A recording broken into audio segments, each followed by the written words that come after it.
I welcome everyone to this virtual meeting of the West of Waterlooville Forum. The time is 11 AM on Tuesday, the 9th of March 2021.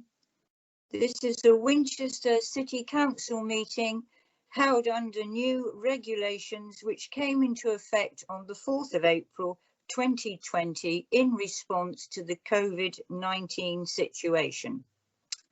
My name is Councillor Angela Clear, the chairperson of the forum. And before we actually start, there are a few housekeeping reminders to run through, as there are new working practices in response to the regulations.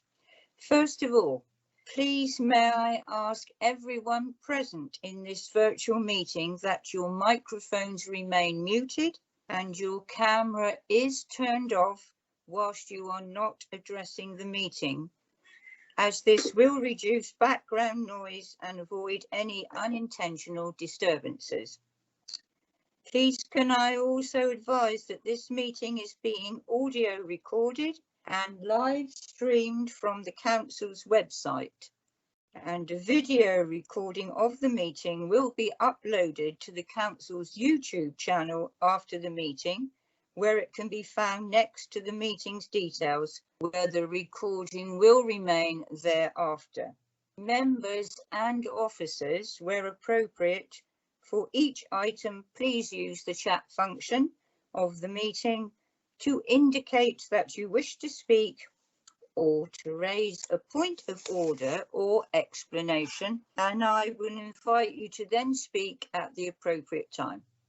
Each member will be invited to speak in turn. Therefore, I would encourage all members to keep your contributions as clear and concise as possible, please.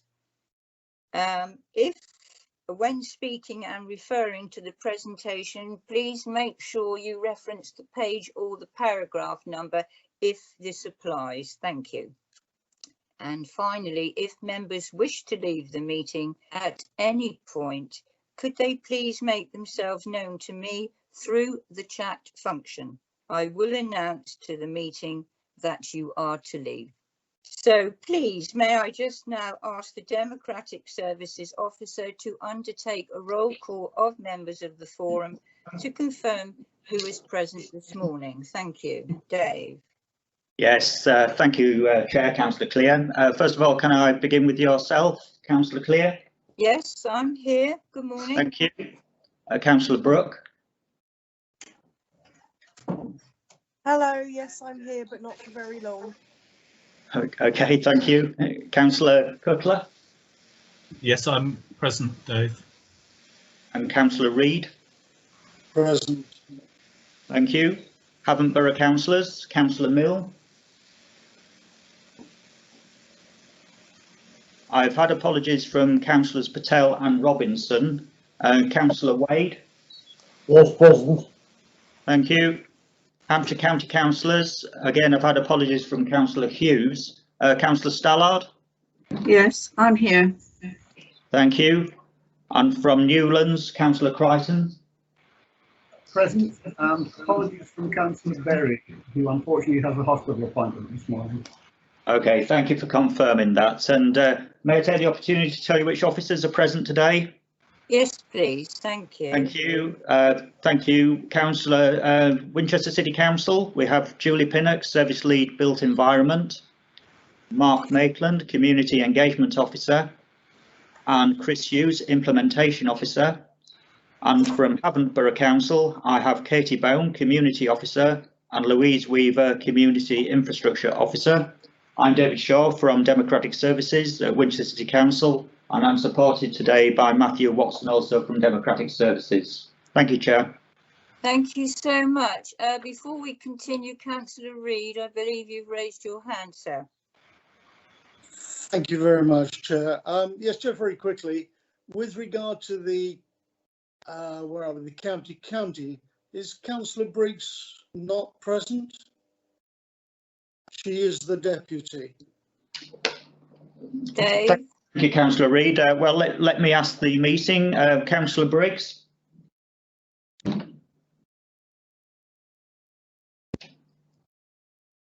Doesn't Councillor look, I can't see her on the list of participants, Chair. okay. Okay. Thank you, Councillor Reid. It doesn't look like it, but thank you for that. Appreciated. So, ladies and gentlemen, I will now go to item agenda 1 or 2 rather. Apologies, which I think, Dave, you've read out now, unless there's anybody else, sir. Yeah, so just to recap, from apologies from Havant Borough Councillor, Councillor Patel and Councillor Robinson, from Hampshire County Council, Councillor Hughes, and from Newlands Parish Council, Councillor Berry. Thank you, Chair. Lovely. So item 3, declarations of interest. If there are any disclosures of interest to be made regarding the business to be transacted this morning, could you please use the chat function now to indicate, and I will invite you to speak. Are there any? I don't think so. Nope. Thank you, ladies and gentlemen. Chairman, sorry to interrupt. Can I point out that I can't use the chat function because I'm not included as a team member. So I'll indicate by putting the hand up if necessary. Okay, that's fine, David, and thank you for letting me know. Appreciated. So now we go on to, yes. Chairman, sorry. For some reason it didn't get through, obviously. I declare that I'm a member of the Newlands Parish Council as well. Okay, thank you, Councillor Reid. Appreciated. Anybody else that I've missed? Councillor, Louise Weaver here. I don't have access to the chat function either. I don't know if any of my other colleagues do. If you would just raise your hand, that would be fine, because we will spot it. But I thank you for letting me know. You have a raise your hand function on the machine, so that would be fine. Thank you. Thank you very much. So moving on to minutes. The minutes, ladies and gentlemen, are on pages 5 to 8 of the agenda pack, and it is recommended that the minutes of the previous meeting held on the 3rd of November 2020 be approved as a true and accurate record should no member object. If you do object, if you could unmute your microphone now and state the nature. And I see Councillor Reid has raised his hand. Yes, sir. Sorry, Chair. Yes, under page 5, appointment of Vice Chairman, if memory serves me correct, the Vice Chair was appointed for that meeting. Now, if we wish to confirm his acceptance of it all, that's fine. But has he indicated that he will be the Vice Chairman for the whole of the period? I thought he had in the previous meeting, Councillor Well, Reid. you said for this meeting I'm at that incorrect. meeting. Sorry? You did say for this meeting. Oh, then I apologise. You've caught me there. Dave, did he? I think Councillor Reid might be correct on that. Chair, as I recall it, it was for the remainder of the municipal year, as Councillor Patel was the only representative from Havant at that time. Okay. I think that was the reason, that he was the only person there, and that's why you said for this meeting. Anyway, I'm happy to carry along with the minutes. Okay, thank you very much. Appreciated.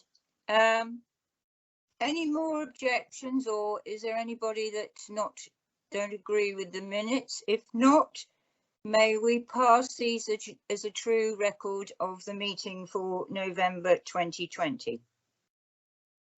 Agreed. Yes, thank you. Agreed. Appreciated. Thank you. I now go on to public participation, and I have received one notification that Rebecca Marsden wishes to speak under the public participation item. So, Rebecca, are you there, please? Can I ask you to unmute your microphone and switch on your camera if you can, please, Rebecca? I am unmuted. Unfortunately, my camera doesn't work on this app. All right, Rebecca.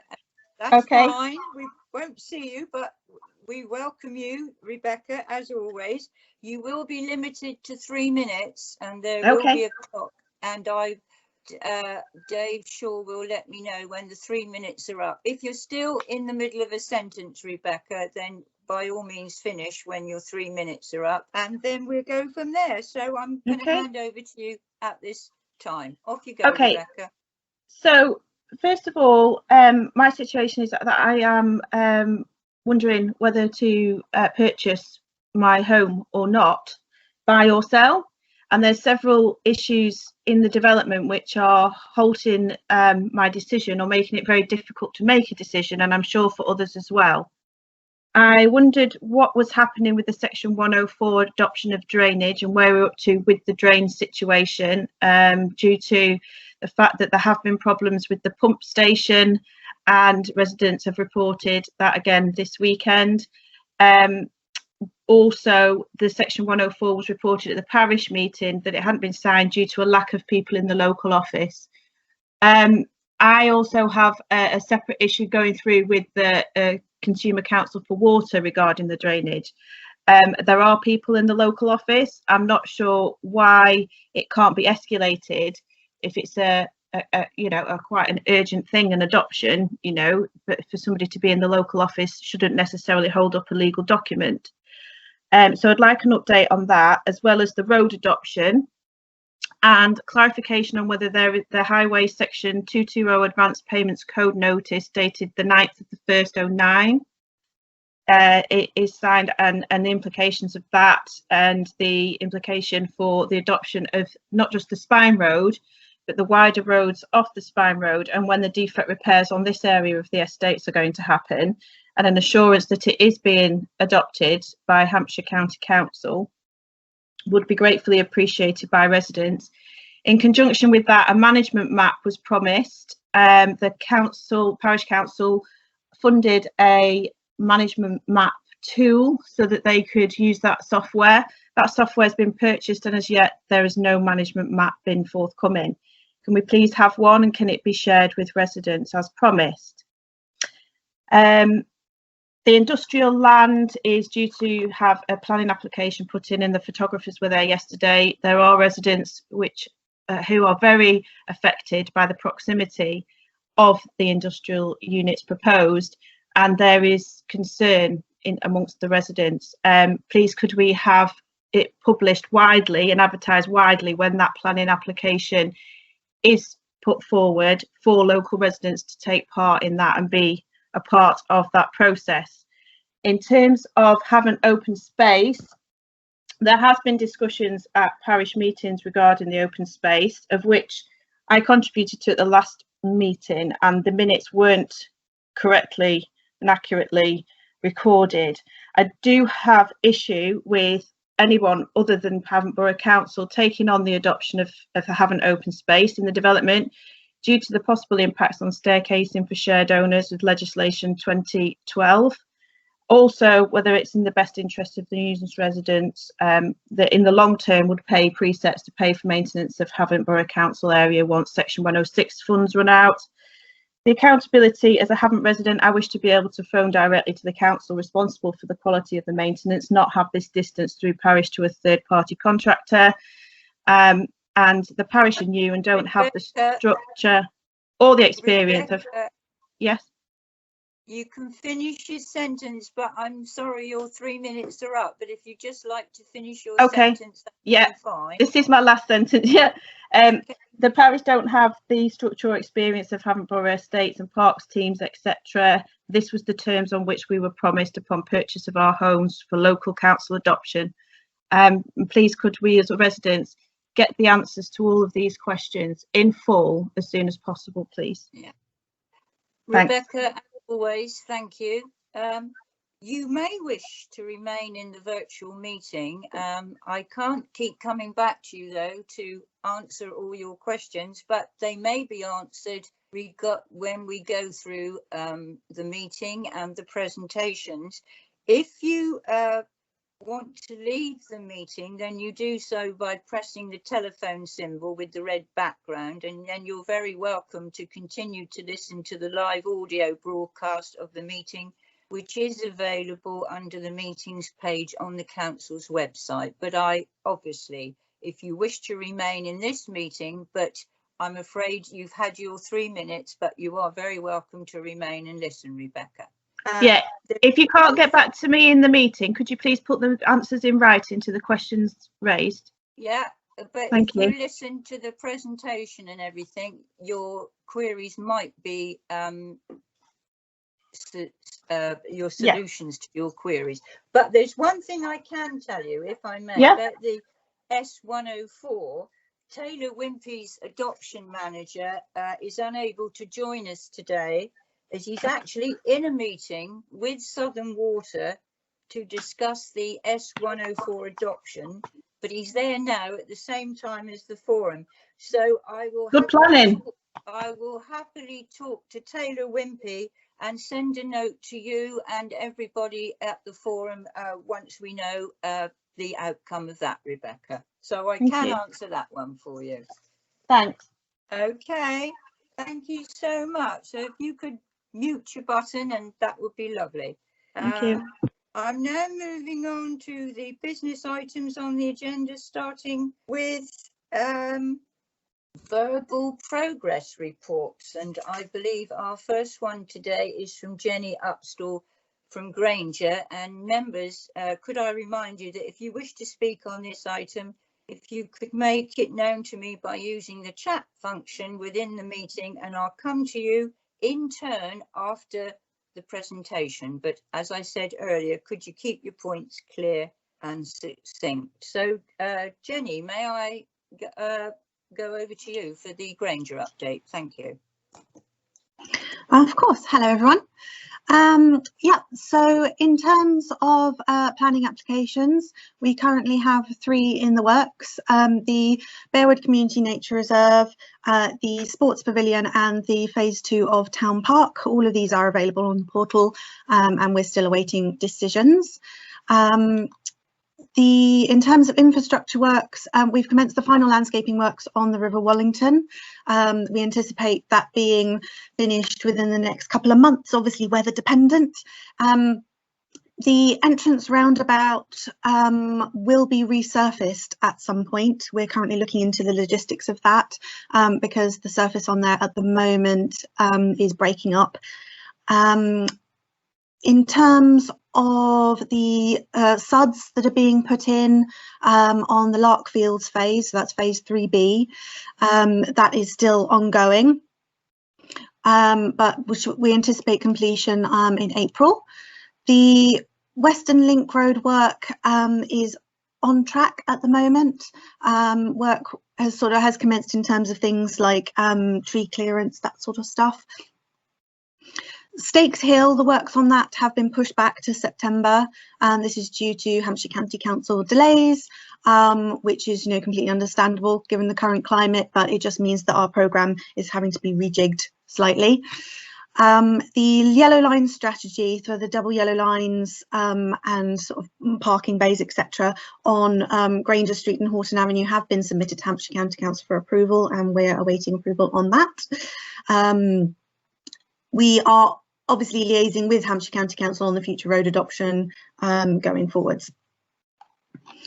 In terms of the phasing, so the next phases which will be sold are Larkfields and Woodland Edge, and that's 3B and 5A, and we're currently in talks with developers on the sales of those phases. Anticipating work to start, assuming all goes well, would probably be the end of this year. They would be on site. The second primary school is currently anticipated to open in September 2024. That's being delivered by Hampshire County Council. And with regards to the health centre, the business case has been submitted to the NHS and we are just waiting to hear back on that. But obviously with COVID, who knows? Everything else is all good. Sorry, just checking through my report. In terms of upcoming events, I know that Winchester City Council have been working with Havant in terms of doing some sporting events in the park over the Easter period. The local elections are going to take place on the 6th of May, and there are going to be porta cabins in the community hall car park to facilitate that. the River Wallington and the Elm Green play areas. So they are going to be complete sort of hopefully around April, May time, and ready to use. So we're going to have an official opening in the summer, subject obviously to COVID restrictions, just to make sure. But that should be great. Yeah, and then just a little update in terms of things that we've been doing. The website, we've updated the website and branding for the whole of the site. So we've now got social media channels, and if you want to go and have a look at our new website, it's beerwoodhampshire.co.uk. We're also undertaking a wayfinding and signage strategy, so there'll be brand new signs going up everywhere. This will include all the trail markers as well as the internal signage for the site. We've been working with the house builders on things like employment skills, sending out packs to local community groups such as the Guides and the Scouts. And so that's been great. They've been providing sort of resources for those local organisations. And yeah, that's everything from me. That's most appreciated. Thank you. Stay where you are just for a minute. Just would like to know, Mr. Shaw, is there any representative from Taylor Wimpey's to give us their update before I go to questions, please? Thank you, Councillor Clear. No, there's no representative from Taylor Wimpey. Okay, thank you so much. So, ladies and gentlemen, questions, please. Questions or comments to Jenny or on Granger or Taylor Wimpey? Please speak now. Thank you.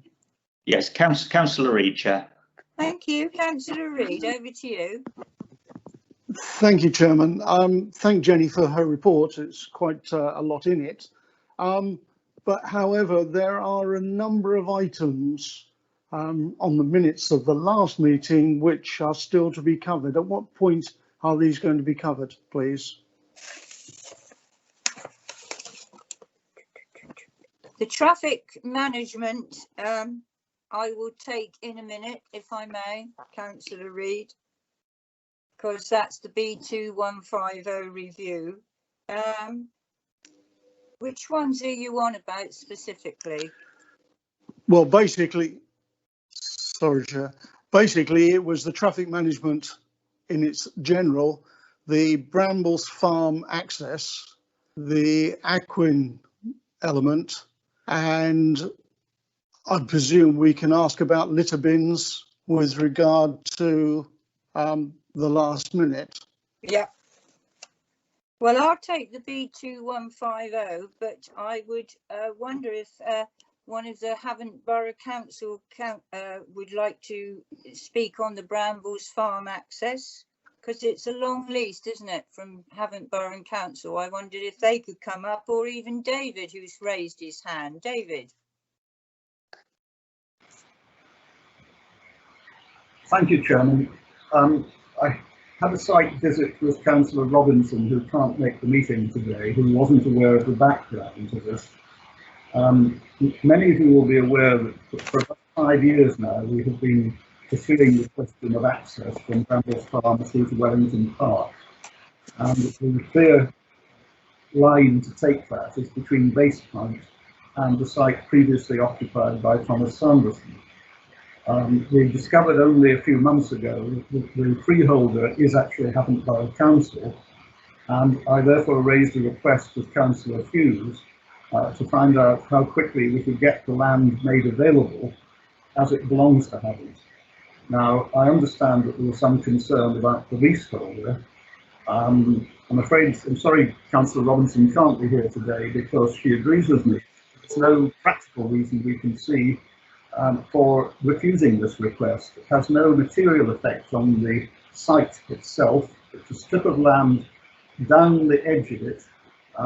There is money available in the Section 106 agreement, which we have confirmed on many occasions, to put this footpath in. When it is installed, it will be the responsibility of Hampshire County Council as it will be an adopted footpath, so there's no ongoing costs involved in this. And we really do not understand why this is an issue with Havant. It's probably the most important missing piece of infrastructure in the whole of the development. and of course will complement the other footpath which has been agreed at the far end of Brambles Farm through into Houghton Avenue. So we would really like some indication of why this project process cannot go ahead. Upsetting the leaseholder does not seem to me to be a sufficient reason for it.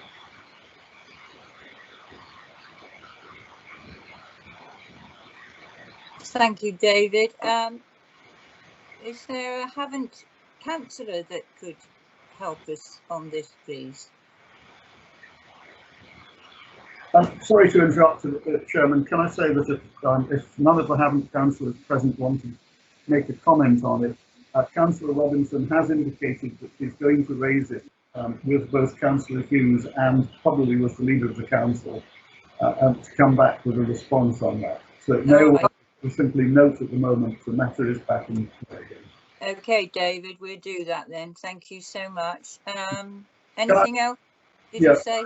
Can I also point out at the moment one of the other items that has been ongoing and was raised by Rebecca Marsden quite correctly is the adoption of the open space in Wellington Park within Hutton's area. As I understand, unless anything's happened in the last few days, this has still not been done. I should remind the meeting that it was indicated more than 2 years ago by the then head of Hampshire State Department, Vicky Offel, that haven't had signed the Section 106 agreement and they are legally bound to take it on. Taylor Wimpey's adoption manager has also indicated there is no plan B for this. As far as they're concerned, that is what is required. There are no plans to hand it to a management company, and we're simply waiting for Havant to take it on. We believe that the reason may be that Havant believes there is a cost involved, because, as you'll be aware, most of Havant's work is done through SIL rather than Section 106. But in this case, there is a commuted sum to go along with the land, and this mirrors what Winchester have already done in taking over their part of Wellington Park and the open space. So can you please write to Havant Borough Council to remind them of their legal obligation and ask them for a date at which point the open space within Wellington Park in their area will be adopted as part of the completion of Taylor Wimpey's work here. Thank you, David. And I do know you've been in contact with relevant people on this. So could I respectfully ask the Havant councillors for their help in this and push things along, please, because it's been outstanding for quite a while now. So please, may I ask that you, as I said, push things along. And David, let's hope that happens. But it would be good if they could do that. Would be very much appreciated. Any more questions, Dave, please? None indicated on chat, Chair. Okay, thank you.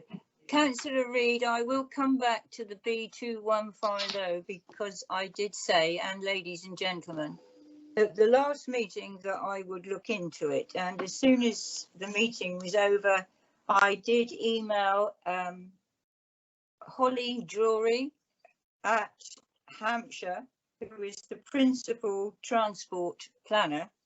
She really wasn't sure what I was going on about, and I don't mean that in a nasty way, but she said she thought all the works as required to be undertaken by the developer for the site access, that's the Asda roundabout, and the B2150 had been undertaken subject to remedials on the B2150 works. She had been on maternity leave, so she was a little bit out of the loop. We have since then exchanged emails, and only yesterday I had an email from Councillor Gary Hughes, who said he participated in a Teams meeting with a member of Hampshire Highways yesterday afternoon to discuss the B2150, but they're still unclear as to what the purpose of the meeting was, other than the concerns that I'd sent. So what they're saying is,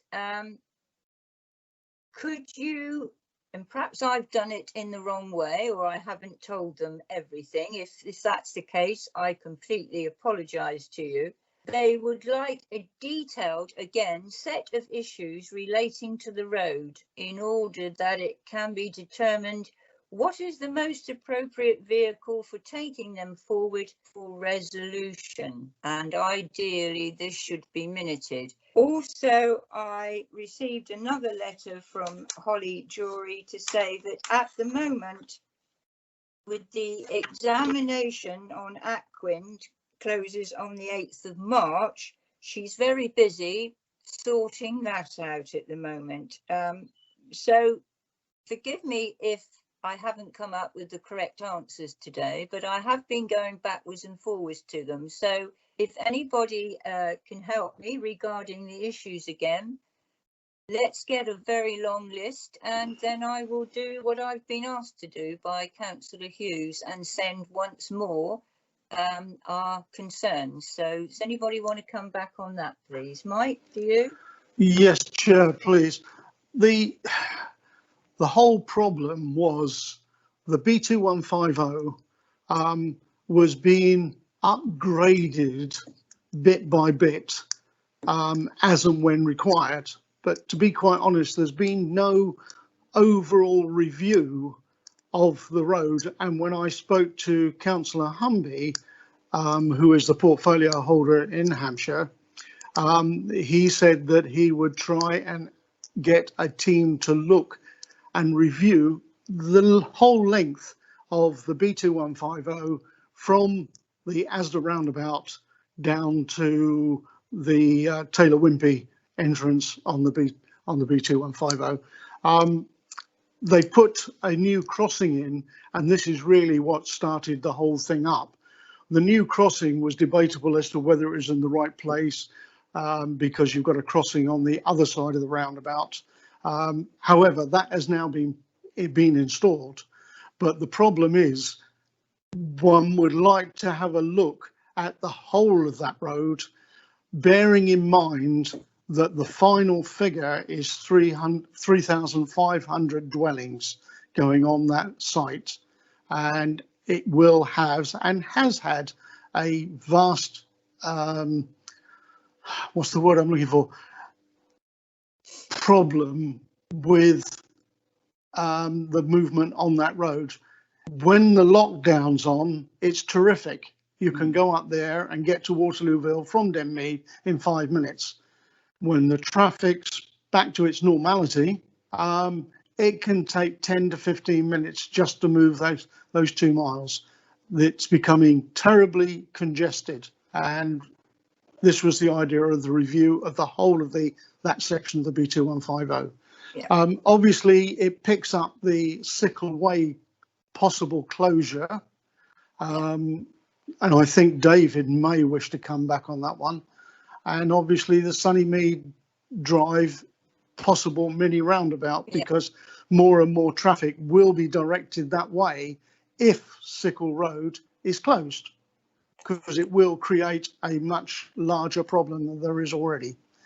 So that's the basis of it, Chair, and that was just over 2 years ago. Yeah, thank you. Also, as I said before, I was told that with the Aquin project scheme coming up, they are looking at all the highway and the significant impacts, if you like, along the A3 and the B2150. So I know that they're looking into that at the moment. But thank you, Mike, because I can make another long list and go back to them. And I'm sorry I can't give you a better answer this morning. Is there anybody else? David, did you wish to come back on this? Yes, Chairman.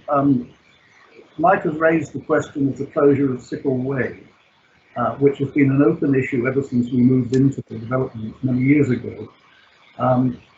What I've been unable to find is that, given that the original planning application included a requirement for 2 accesses from the Hambledon Road, one of which is Sickle Way and the other is Darnell Road. The proposal to close Sickle Way, I have not found any deed of variation or subsequent planning application to change that requirement. I would appreciate if somebody can indicate whether that is the case, that some illegal change has been made, or whether highways have the right to change it without bothering. I would also add that one of the points that has come up both at parish meetings and at the forum meetings is whether closing Sickle Way will present problems to the emergency services. And we have actually spoken to both fire and rescue and the ambulance service, and both of them indicated that they believe that it would cause problems if Sickle Way is not open. So those factors need to be taken into consideration as we look at the final stages. Taylor Wimpey have indicated that they will be doing the final surface on the end of Sickle Way, and that was the point where the bollards were intended to put in to close it. So we have an open issue which I think needs to be looked at in detail, and is a very good example of one of the reasons why this forum actually exists, because that part of the road is in the haven't part of the development, not in Winchester. So if we can get any feedback on that, it would be particularly useful. Mike has already raised the other issues in relation. The suggestion for a mini roundabout actually came from the late Councillor Jerry Shinbar, and he's quite right that if Sickle Way is closed, any traffic coming out of Sunnybeam Drive will have to turn right. So it would be, we would appreciate, if this is all going to be looked at, we appreciate also the fact that the Aquin project that goes ahead is going to throw a very large spanner into the work of doing anything with the road. But that's an issue that hasn't yet been resolved. Thank you. Are you quite happy with me? I'm taking down these notes as we go. Are you happy with me to get back to them then and try once again on all these issues? Yes, we'd appreciate that. Okay.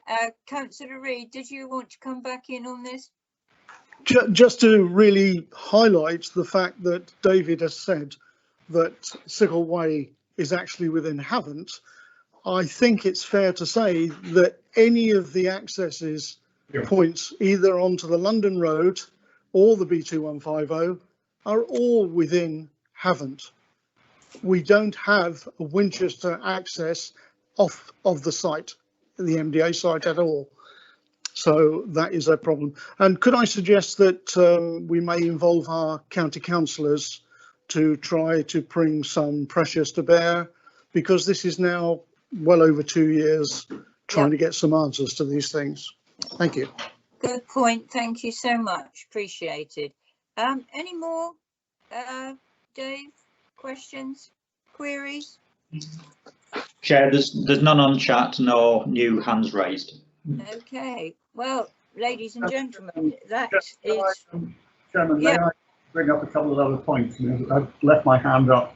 Is it for Granger and Wimpey? Because when we get to any other business, I realise there's going to be a few points coming up on that, David. Yes, there is an issue in relation to the fact that we no longer have an implementation officer for the development. Appreciate the work that has been done by people over the years, but there is now nobody taking on this role whatsoever. Given the fact that we may have up to another 10 years of development going on within the Granger part of it, and the Taylor Wimpey part is not finished and there are issues, this has presented a problem. And many of the questions that have come up today would have been answered had we had somebody in place as a dedicated implementation officer. We have a further issue that has come up which needs to be reported to the forum. Within the Granger part, we have a problem in relation to permitted development rights. If anybody's not aware of this, they should be, because at the moment the position being taken by planning in Winchester is that each of the phases seems to have a different arrangement. Some are said to have full permitted development rights, some have none, and some have partial. Now, it is the understanding of everybody who's been involved with this project for as long as I have, and I've spoken to some of the previous members, that we made a decision many years ago to withdraw permitted development rights in entirety from the development, as is normal. And I would refer members to the local government permitted development rights order of 1995, which was the one that was enforced both when the initial planning application for Wellington Park was submitted in 2005, And when the first application on the Burwood side for phase 1 was put in 2010, in both of those cases, permitted development rights were withdrawn. And is my understanding of section 4 of the order, the 1995 order, which has been revised, but section 4 remains the same, that if the development rights have been withdrawn from the first phase of a multi-phase development, they are withdrawn from all of them. And the reason I raise this is we have a specific case, which I won't mention now, you mentioned the individual, which has arisen because of an assumption that permitted development rights do exist. We need clarification on this, and I believe that the interpretation at the moment is incorrect. It does need clarification as a matter of urgency. Otherwise, we may have problems with future phases, and we certainly have problems with some of the existing ones. Thank you, David. May I bring in Mrs. Pinnock? I wondered if she could help out on this. Would you mind, Mrs. Pinnock? Thank you. Yeah, thank you, Chairman. I'm happy to pick up the point on permitted development rights. I did do a little bit of research on that, and I found when I looked back at the outline permission back in the 2010 permission, which also dealt with phase 1 as the first hybrid, on the outline, and good national planning practice guidance suggests that if you're going to remove permitted development rights, you'd normally do that at the outline stage. And you can only do that if you have good planning justification for doing so. It wasn't removed on the outline, and it was only removed on phase 1 for particular plots, in terms of those that, if they'd made a change to those buildings, they would have affected prominent street scene corners. If I just read out to you an extract from legislation, if I can just find it, Chair, bear with me. A lot of emails open.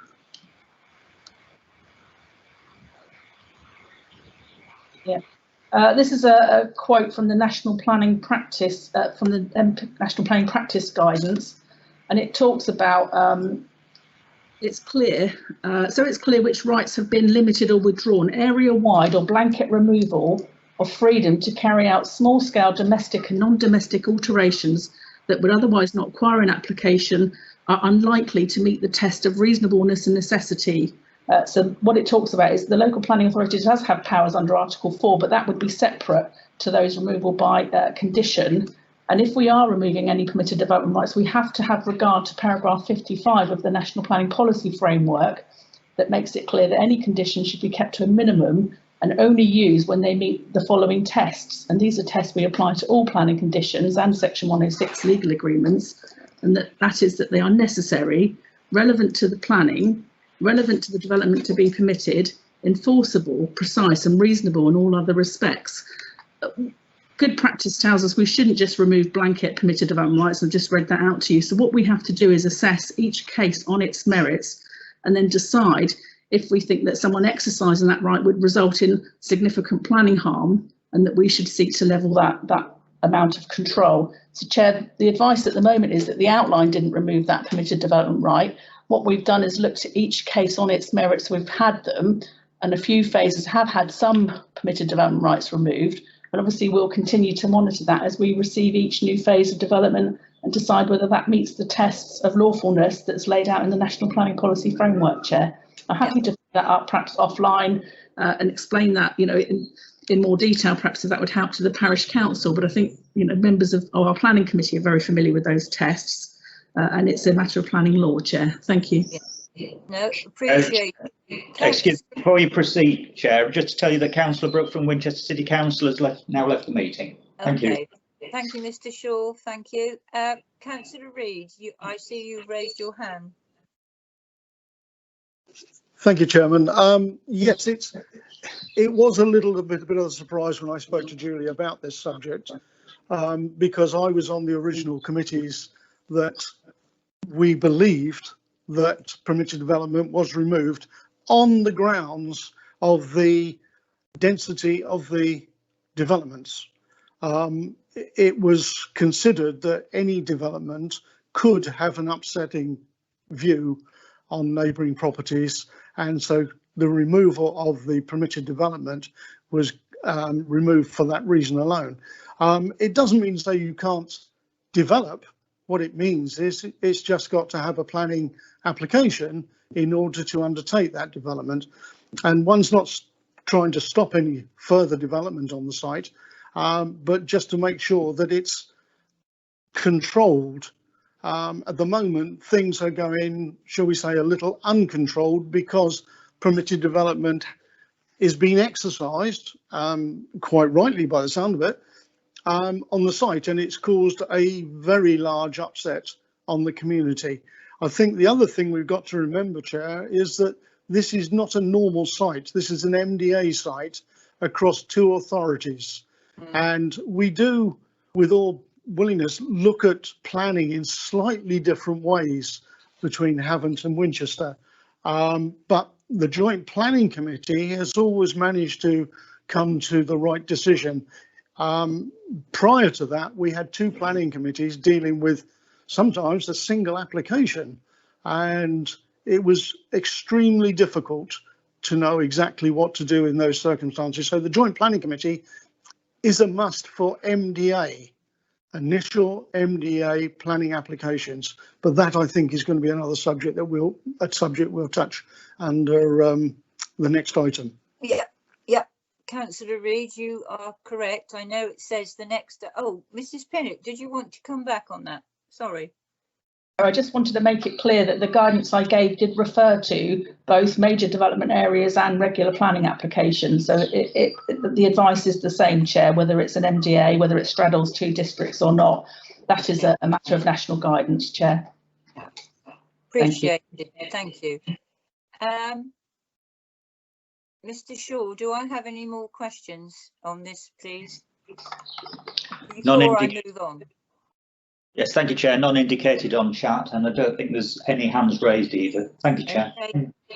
And I appreciate all the questions asked so far. Now, I know you might feel the agenda's short and I've got any other business, but I think I know what's going to come up in any other business. The Joint Planning Committee has been a subject that's been ongoing for quite a while, and the West of Waterlooville, the future of the West of Waterlooville Forum, which I know is of concern as well. Before we go into it, I noticed that Councillor Porter, the Cabinet member for the Built Environment, is with us today, and I wondered if she would like to say anything regarding these 2 issues before we go in. Councillor Porter, would that be all right with you? Yes. Do you want me to do it now, or do you want me to wait until a bit later in the agenda? Do I have questions at the moment, ladies and gentlemen? If not, Councillor Porter perhaps could speak first. Would that be all right? Thank you. I'm very happy to take questions later. Thank you. Mrs. Pinnock and I have touched briefly on this, but I thought it was interesting to raise it at this meeting as well. The challenge we've got is we have 3 MDAs and effectively three different terms of reference for these MDAs, and they're all coming up at different rates. And as the MDA develops, I think you need a different, almost a different terms of reference, but certainly a different focus on the way in which that meeting is carried out. And as you pointed out, you haven't got an implementation officer here, but you've actually got the City Council lead planner, and you've also got the opportunity to go back to the County Council about the adoption matters, for instance, and that were raised earlier. I do agree that we've got some challenges coming ahead with the planning system, and it may be that we need to continue the joint planning. I've asked Lisa Kirkman, who's the lead on governance at Winchester City Council, and she's advised that she'd like to take this forward so that when we do the constitution changes after the elections this year, that she'd like to have those prepared for that time. So I can assure you that it is definitely on the agenda. It's certainly being considered, and she's going to come forward with some suggestions to change the constitution. So that one first point is that it works for West of Waterlooville, and the second point is that we inevitably see that each MDA follows through the same pattern. At the beginning it's primarily planning, and by the end it becomes primarily community. and we need to make sure that we're reflecting that in what the actual forum does. So I can assure people that we hopefully, by the time we finish the election process, we'll then be onto the constitution of these MDA forum. Thank you, Councillor Porter. I think Councillor Reid has raised his hand, if you don't mind taking a question. Councillor Reid, thank you. Good morning, Councillor Porter. Good morning. Yeah, I think the big thing here is the fact that, as already been pointed out by a member of the public today, Rebecca, does not live within Winchester. No. But the parish council can only administer what is the parish council's, yes, and not Havant's. Yes. And this is where the forum is unique in its way, because it gives us that bridge that we can communicate with our neighbouring authorities and work something out which is sensible and thinks of the general public and the residents therein. This particular site is still approximately just under a third built out at this point in time. So it's a slow build out, and that's due obviously to the market. They're not going to build because they took the Granger site offline for somewhere about 18 months back in 2008. So it is a unique site in itself, in the fact that we have these two authorities and public shared between the two authorities, but a parish council in the middle that is trying to, and it's a very new parish council, not 2 years old, who don't have the necessary experience, though they are learning very, very fast, I tell you. But the future of the forum is important to the community as a whole. There is no other way in which the answers to the questions can be gained, so the whole of the community can benefit from it. Thank you, Chair. Can I come back on that one, actually? Because Yeah, I think Councillor Reid. Yes, of course. Go on. No, I was just going to say, Councillor Reid, you've gone into the West of Waterlooville forum rather than the joint planning, which Councillor Porter was on about, because Yes. they're two separate committees. Yeah. Yeah. But I think they are, but they're very integrated. Yeah. And I can understand what Councillor Reid says. He's a very experienced planning councillor and knows a lot about the planning process. And so I probably know far less than he does in that sense, but I do understand why the two become conflated. I think that I am conscious that communities, all of the MDAs, you say it's unique, but unfortunately it's not. All of the MDAs are very slow to build out. We have two that are actually where the residents are affected by the work of two different local authorities. So that is definitely a problem. And we've always got the county council to bring into this. And the need for a movement strategy for this with this area is absolutely critical. I completely agree. And we need to get the county council involved in these meetings much more and being answerable to the meeting. So the point you're making about the shared infrastructure, that has to be considered, but ultimately the land planning on each side is defined by each local authority, but there has to be a voice for the other side. I completely agree. It's a shame that Rebecca can't feel that she can go back to Havant Council and make her points, but it is useful to hear them here today, and I've taken note of them actually, and would like to follow that through, because I think the points she's raised and the points that you have been raising, all of you have been raising at this meeting. That's why I've been asking about whether we can have a constitutional review. Thank you. All right, Councillor Reid, thank you. Mr. Crichton, David, I believe you raised your hand. Yes, I simply wanted to add to that, Michael said that. I've had a long talk with Councillor Guest, who has just taken over as chairman of Havant's Planning Committee, and incidentally they've now renamed it back to planning rather than development control. And he is completely in agreement with the need to keep the link between the two authorities for the rest of this development. There will be at least one major phase of the development which will be entirely within Havant, that's phase 8. And there are a series of and other developments coming up. We've referred to the proposed health centre. If that goes ahead, it will be physically within Winchester, but will be relevant mainly to Havant residents. We have a planning application, in fact there are 2 coming in for the remaining part of the industrial space in Wellington Park. It's been referred to earlier. That will be again physically in Winchester, but will be of interest to Havant's residents as well, because of where it's situated. So I think we simply want to emphasise the fact that whilst the Joint Planning Committee has not met for 2 years, that is simply because there have been no applications for it to consider. Absolutely. Yeah, there are now a number of applications which are in the pipeline, which I believe should be considered by the Joint Planning Committee. And that is one of the difficulties of determining what should be considered at a strategic level and what is simply a local planning application which would go to the relevant committee. So any work we do on looking at this again, I believe needs to be taken into account, and Havant needs to be consulted fully on where we go with this. It can't be done by one side or the other. No, I think the relevance of the planning committee always feels irrelevant because there haven't been any planning applications coming forward, David, but I completely understand that the community doesn't necessarily think about the line between the 2 districts, and that has to be important, particularly on community facilities. Whether it's particularly important on specific areas of housing, I don't necessarily agree, but I think certainly on community facilities, certainly both sides need to have a voice. Whether they have a vote is another matter, but they certainly need to have a voice.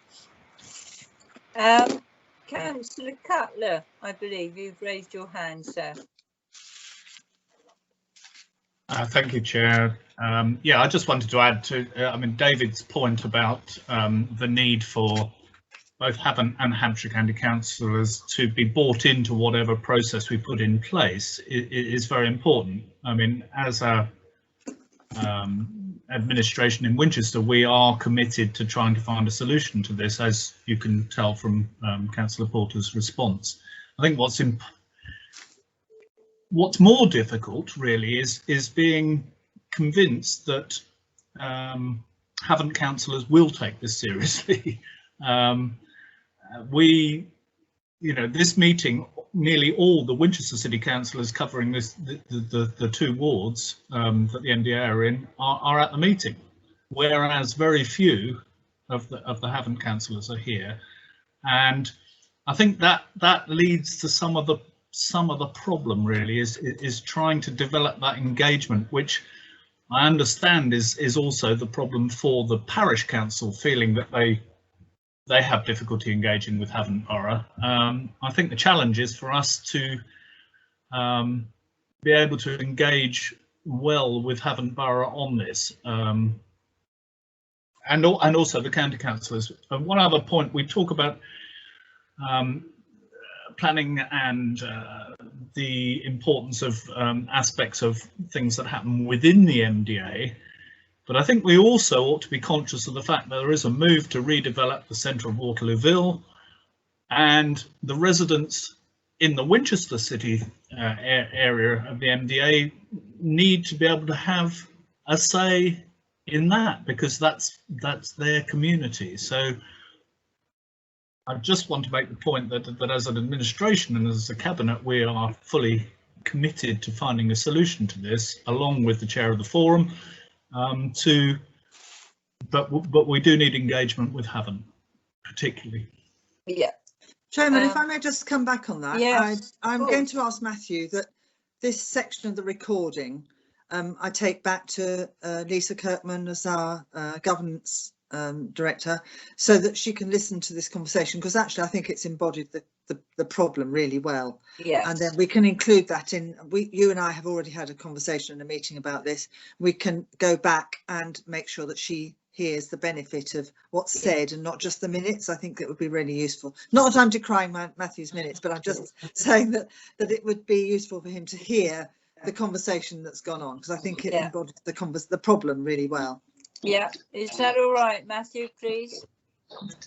Yes, Chair. Yeah. Thank you. Thanks, Matthew. Councillor Reid, is that a new hand, sir? It is. I'm trying to be good and putting it off when I've finished. Yeah, I think Neil's come up with something that we possibly ought to think about. We've seen today that Councillor Brooke has had to depart because of work commitments. Maybe there is a reason to look at the timing of the meeting. It is not open to people who hold a full-time occupation. Maybe we should be looking at a meeting, sadly, in the evening. And I know we've all got a lot of those, but maybe this is one that does need to be, and we can get back the members of Havant, because I know when I was chair, we always had a good turnout from Havant. It is only of late that we've not had that, and I think that's partly due to the possible meeting time. So could we possibly review that as and when we come to it, please? Yes. Thank you. Yes, that's certainly, yeah, that's certainly on the agenda, because actually if we do want the community participation as time goes on, not just of councillors but of the community, we need to do that. I agree. The others are at a later time, and it would be sensible. It's just tradition for this one. Yeah, thank you. Mr. Crichton is, oh no, your hand's disappeared now, sir. Any more questions? Oh, Jennifer, I believe, did you wish to comment on this?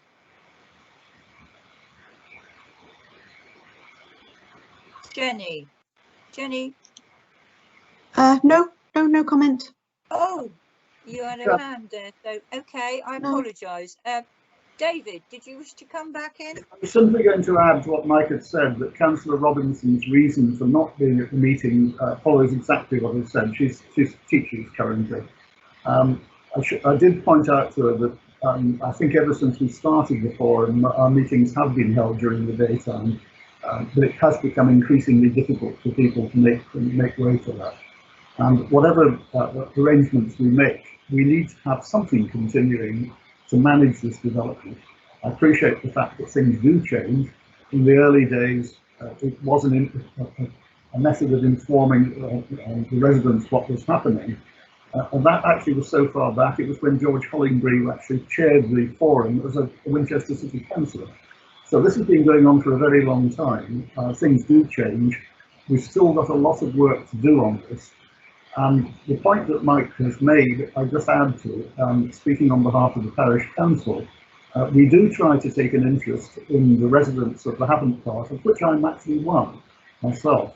But we are, as you know, are not allowed to spend any of our precept money on the Havant residents. No legal authority to do so. So we are looking for a process that will continue to bring in the two councils to oversee this development. Even though the bulk of the development will be within the Winchester part, it will still be of relevance to the Havant residents and to Havant Borough. One of the problems that I would just highlight, and it's made by councillors in both sides, is that Waterlooville is a place that seems to be seen by both Havant and Winchester on many occasions as the other council's problem. It sits on the boundary. No, I appreciate, not a personal comment, but this is something that has been going on for a long time. And I think we need to make sure that we have a mechanism available which actually looks at the whole of the area. I make the point to every resident within the parish that whether they're in Winchester or, well, our residents are there, but in the development, whether in Winchester or in Havant, they are part of Waterlooville. And what we're trying to do is to build what effectively is a quarter of the town which is missing before this development took place. David, I would praise you in a way, if you don't mind, because I realise that Newlands Parish Council, you like to represent all your residents of the MDA, but as you said, it's unfortunate because you have no legal authority to do so for Havant Borough Council area. And I mean, we've worked so close together. It is a shame, but I give you credit because you keep on in there, David, even though you have restrictions on you as a parish council. I was just going to say that if there are no more questions regarding the joint planning, I know that you have, or concerns about the future of the West of Waterlooville Forum, and I did wonder, if you don't mind, Councillor Porter, if you would like to come in on this. I have a few things, but if you would like to, because I know I've had words with Councillor Porter and Councillor Cutler regarding this. So may I ask you, Councillor Porter, would that be all right with you? Yes, thank you. So following on, I suppose, from the conversation that we've just been having, really, we do know that this will become increasingly a matter for the community to be involved in. And as I said, we do want, one of our part of our council plan is about living well, and living well for all residents in the district. And actually, I wouldn't exclude other districts as well, because actually we want everybody to be in that position. So there are community facilities, etc., which will have to be discussed as time goes on, and the need for community facilities. I noticed that John East is on our call as well today. I will certainly look at how we can, or we've been discussing, as I said, in the constitutional review, to find a way in which the West of Waterlooville Forum can evolve into a community forum as well, but at the same time maintaining the rigorous governance that it needs on matters like road adoption and the future of congestion and traffic around the site as well. That needs to be held there. We need to somehow bring Hampshire County Council into that argument, into that conversation, and into that responsibility. So that's the way we're looking at it. We imagine that each forum would have 3 or potentially 4 phases. So the first one concentrates on planning and community, and as it goes on, the community becomes the prime method and the planning follows on in a different way. Thank you, Councillor Porter. Could I just add to that we do care about the West of Waterlooville and the forum, and we do recognise how very important it is to deal with the community and for local people to have their say. So that's why, and we were thinking of a West of Waterlooville community forum with terms of reference, as Councillor Porter has already stated. So we have discussed it. We're not going to say goodbye, guys. We don't want anything more to do with you. I wouldn't for a minute want you to think that, because we've come very far over the years. I think, what is it, 16 years or so? And we do enjoy it, but it is time to evolve. It's time to move on. So we are looking at it, but we're not going to sever the ties and say goodbye. So I just wanted to make that clear, but probably we will have a different name for it if all goes well and if everybody agrees. And there are planning obligations, Councillor Clear, that definitely have to be completed before anybody signs off anything for West of Waterlooville. Yeah, quite agree. Councillor Reid. Sorry, getting there. Thank you, Chairman.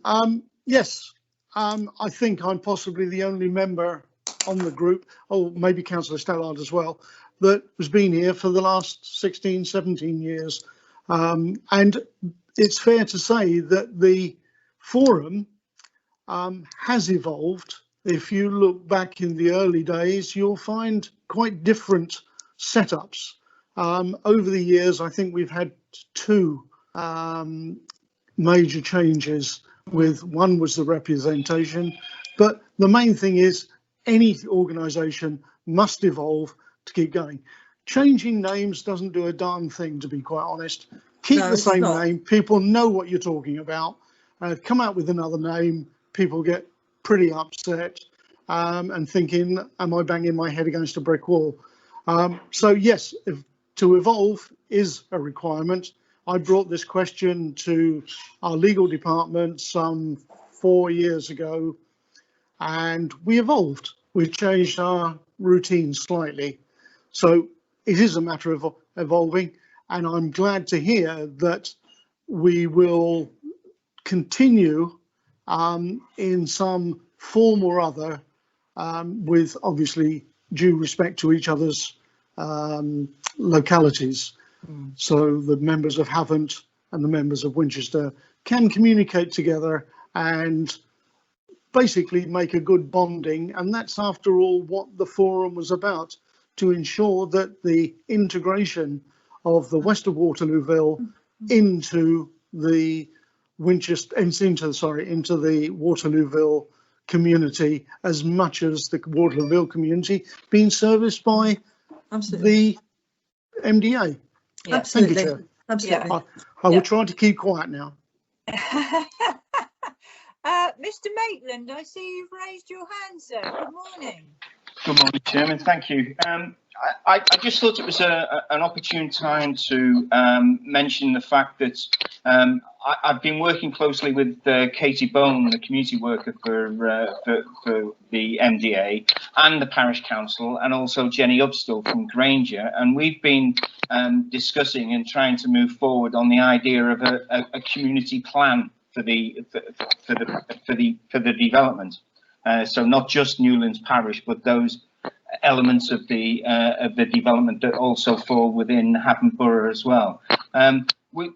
We have struggled, to be fair, but I just think, given the conversation that you've just been having there about, you know, a platform for the community to be able to sort of engage in discussions around the development and that, a community plan is an ideal platform for for that to happen. So I just wanted to make the forum aware of it, and to say that as things progress, it's not necessarily the right vehicle for dealing with sort of planning related issues necessarily, but when we do get to the stage where we are engaging with the community and trying to, if you like, drill down into some specific issues that the community feel are not being addressed, then the community plan is an ideal vehicle to use to do that. So I just wanted to, I just thought it was an opportune time to mention it.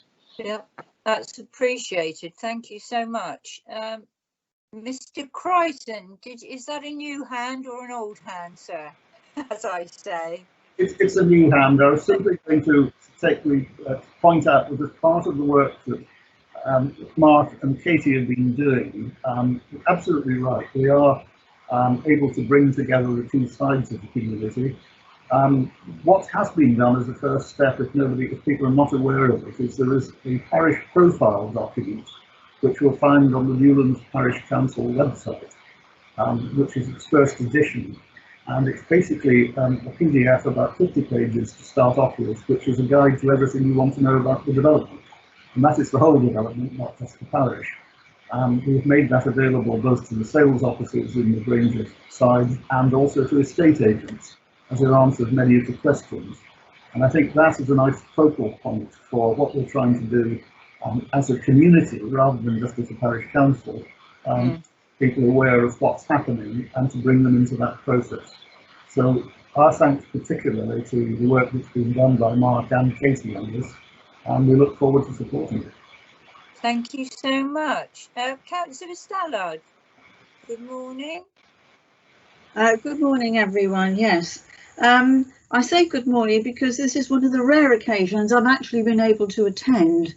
It's not because of lack of interest, but it's, as David Shaw will know, because I've always reported my apologies, that it's always clashed with a cabinet meeting at Hampshire County Council. And clearly there's nothing I can do about that. So my apologies. So the thought of moving it to another time of day would be much appreciated, I'm sure, by myself and many other people. I'm not. Gary Hughes, I believe, has a full-time job, so that may be why he's not be able to be here today. I very much like the idea that Councillor Porter put on the table just now about the need for the terms of reference of the forum to move closer towards embracing more of the community, because that is definitely the direction of travel for the future for this development. However, it's not a concern, it's just to raise an awareness. Now, I understand that Mark Maitland is giving thought to this community plan, and that's as it should be. That's brilliant. But I think what we might be looking for in the future is not a community. Well, there is a community plan, yes, but I think the role of the forum in future is going to be a kind of a hybrid, as it were, between its current terms of reference and something that we might wish to embody into the current terms of reference to make the community profile much more higher and much more positive, because I think that is really important. But it's not going to be an easy one, because as members around the table have already pointed out this morning, there will still be the need to talk about quite other than community issues, other issues, e.g. planning and so on. So yes, I like the idea. I definitely think that's the direction of travel. It's still early days yet, so I think I will reserve any further comment on it until such time as I've seen a draft idea of what the proposals are. And then we can all sort of discuss it and sort of put it into the shape that we all think is most appropriate. And somewhere along the line, I guess, there will be a consultation put out to residents as to how they see the future going forward for the forum. Councillor Reid talked about he felt the name of the Waterlooville Forum should remain as it is.